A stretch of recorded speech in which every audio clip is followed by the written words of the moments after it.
Okay, last week we got into Commandments 3 and 4 as we are studying the 10 Commandments to finish out our Exodus series in the Life Group semester.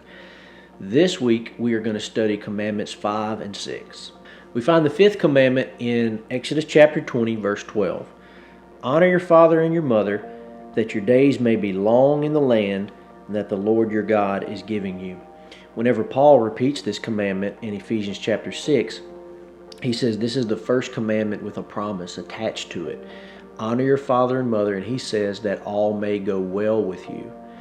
So this is the first commandment we get that actually has a promise attached to it. If you do this, then all is going to go well with you and you're going to be blessed. So it's a very important commandment. What is implied here is if you don't honor your parents, then it will not go well with you.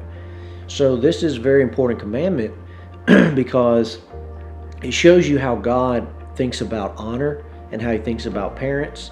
And he says if you do this, if you honor your parents, then all will go well with you. Did you notice that there are no qualifiers for this commandment? It's not conditional. It doesn't say honor your parents if they're believers. Honor your parents if they were good parents. Honor your parents if they treated you right, raised you right, took care of you, good provider. There's no qualifiers. It's just honor your parents. The reason is because you're honoring the position. And it's almost as if God is saying, without them, you would not even be on the planet. You would not be alive. They brought you into this world. They gave you life. And as a result of that fact alone, they deserve your honor. There are some positions like that. I believe the presidency is like that. I believe we should give honor to our president, whether we like him or don't like him, whether we agree with him or not, whether we voted for him or not. The office deserves a particular amount of respect. And that's the same type of honor that God is giving here to parents.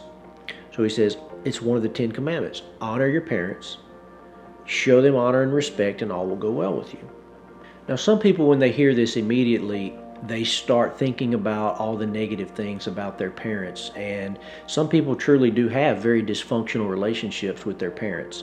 I'm mainly talking about grown children at this point, where maybe their parents aren't believers. Maybe their parents are destructive and they're destroying their lives and they don't want to subject themselves or their kids, to that kind of treatment. So you've got to use wisdom here. This doesn't mean that you go subject yourself or your kids to belittlement and destructive behavior and all of that, but you still do the best that you can to show honor, to cover them when you can, to speak positively about them when you can, and in your heart show them honor. That's the biggest thing about honor, is it's an attitude of the heart. It's a way that you choose to view a person and the respect that you choose to see them with and hold them in. So it doesn't mean that you can't have boundaries in your life and protect yourself or your family from destructive behavior. It just means you've got to show honor to that position. Another thing about honor is it changes depending on what stage of life we're at. So I want to just go through 3 stages of life that make honoring our parents look a little bit different. The first stage of life where we show honor to our parents is just as a child. In this stage, we primarily honor our parents through obedience by doing exactly what they say, and then the attitude with which we do it. The Bible tells us, children, obey your parents in the Lord, for this is right. We show them honor through obedience and through our attitude. Proverbs chapter 6 verse 20 says, my son, keep your father's commandment and forsake not your mother's teaching. Bind them on your heart always, tie them around your neck. When you walk, they will lead you. When you lie down, they will watch over you. When you awake, they will talk with you. For the commandment is a lamp, and the teaching a light, and the reproofs of discipline are the way of life. Another proverb, chapter 30, verse 17, says, the eye that mocks a father and scorns to obey a mother will be picked out by the ravens of the valley and eaten by the vultures. So that's pretty harsh. He says, obey your parents or your eyes are going to be plucked out by ravens. So it's pretty severe. I know some of you can't wait to get home and read this scripture to your kids, like as a bedtime story and prayer. So I read that verse because obviously it's very severe and it's very dramatic. But I read that verse because, number one, we don't probably have any kids listening to life groups tonight. It's all grown adults that maybe most of us have children. So if a child reads this passage, it should be a warning to them. But if a parent reads this passage, it should also be a warning to us because we don't want our kids' eyes getting plucked out by ravens. So how are they going to avoid that? They're going to avoid that by learning to honor us. So it's the job of parents to teach their children to show honor.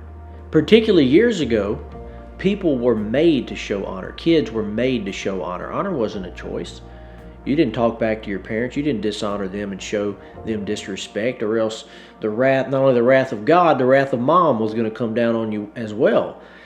So this is something we're kind of lacking in this day and age, is we let kids act a certain way. Really, they should be made to show honor. It shouldn't be a choice.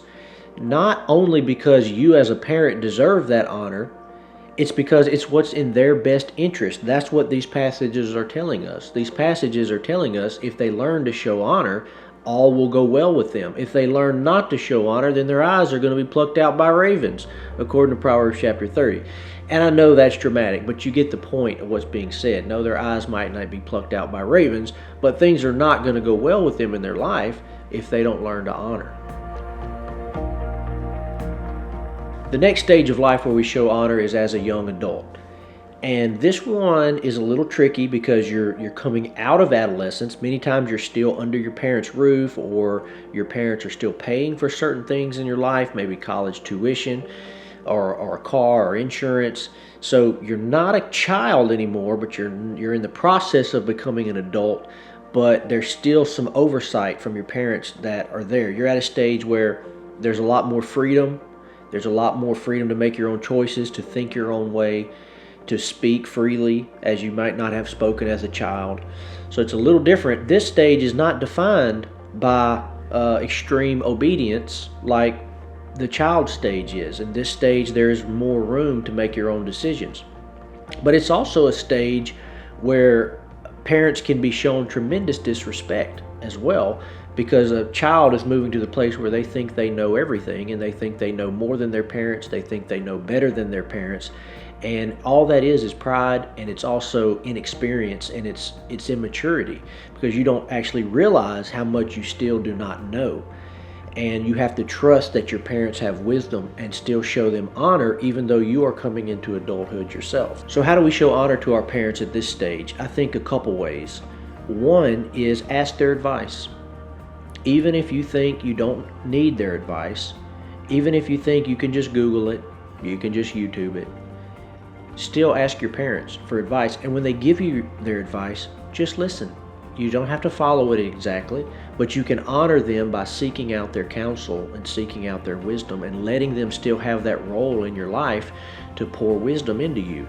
That's one way you can honor them. Another way you can honor your parents at this stage is simply by not embarrassing them, by putting things on social media, things that you've been taught not to do and you know they wouldn't want you to do, but you did it anyway, and now you're putting it on social media. For example, if you go out and get a big fat tattoo and mom didn't want you to get a tattoo, don't go blast it on Facebook and bring embarrassment to her.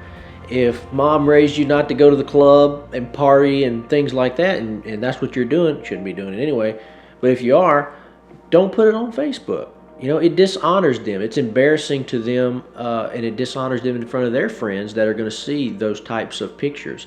So I don't think I need to go on. I think you understand.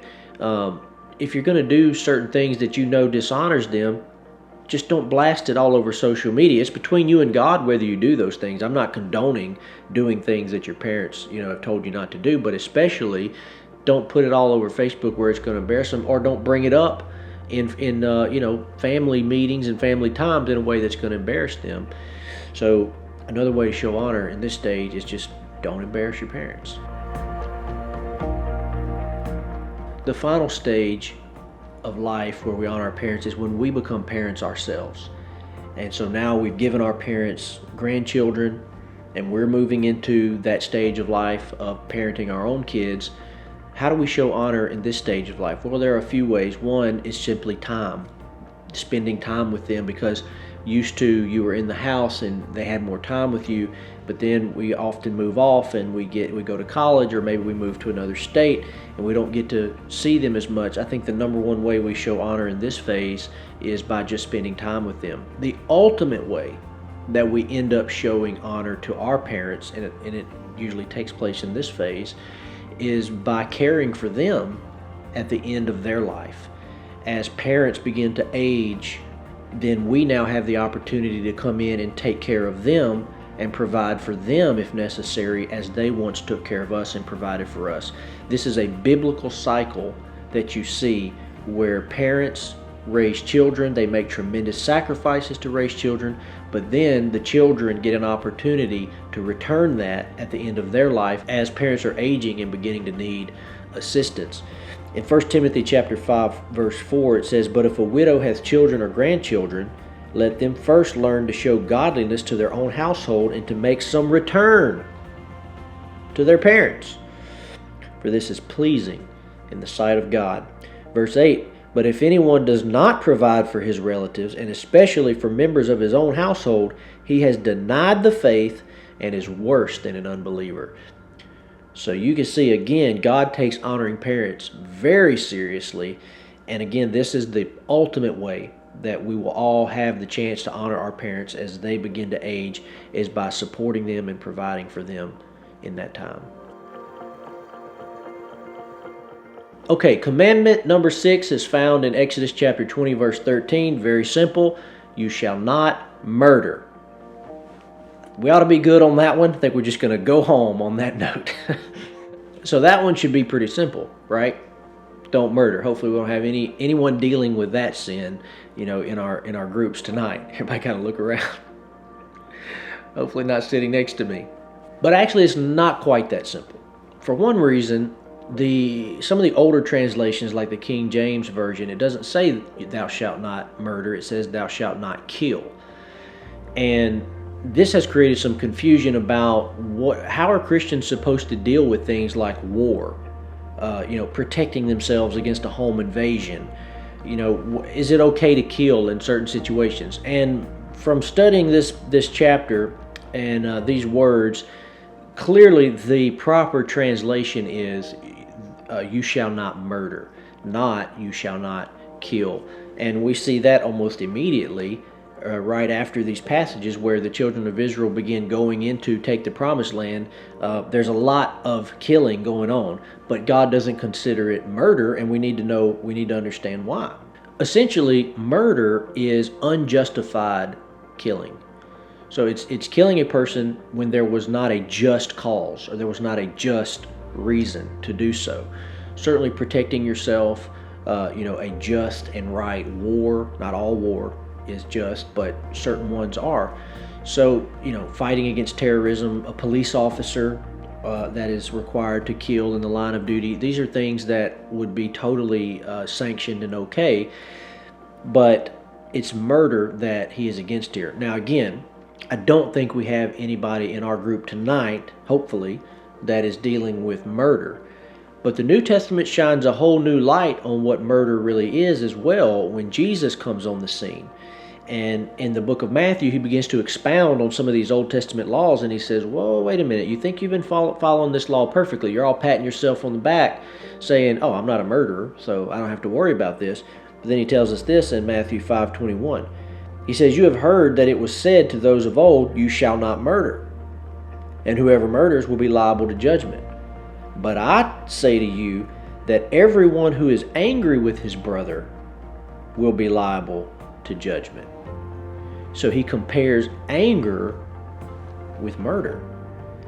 And when you look through these passages, what he's really doing, he says, you think you're following the law perfectly? You don't understand the law. It's not enough to not do the act outwardly. If you have the act inwardly, it's the same as if you completed the act. He's not just talking about normal anger here, like, oh, we got mad at somebody because they did something. As a matter of fact, the scripture tells us to be angry and sin not. There's a way to be angry without sinning.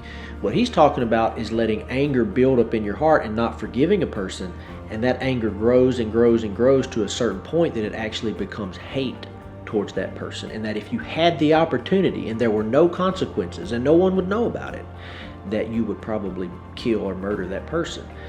1 John chapter 3 brings a little bit of clarification to what Jesus was saying. Verse 15, everyone who hates his brother is a murderer. And you know that no murderer has eternal life abiding in him. So what Jesus was trying to get them to see in the New Testament about this commandment is it's not enough to just not murder. When you hate a person in your heart, he said it's the equivalent of murder. It's the same as murder. Essentially, you've already murdered them in your heart. But how does a person get to that place, especially a believer? Well, I've seen believers at the place where they hate another person. And it happens because when you do get angry, you don't forgive. And you let that unforgiveness build and build and build and build and build over a period of months, maybe years, until you truly have hatred in your heart towards that person. And if that's the case, Jesus said, it's as if you've already committed murder in your heart. So I would feel that concerning this commandment, you shall not murder, I would feel that this is probably the area that some might be dealing with tonight in our midst. Not necessarily the physical act of murder, but allowing hatred and unforgiveness to sit in your heart to where it continues to develop and grow and turn into hatred. And that's what we have to look at tonight and be on guard against.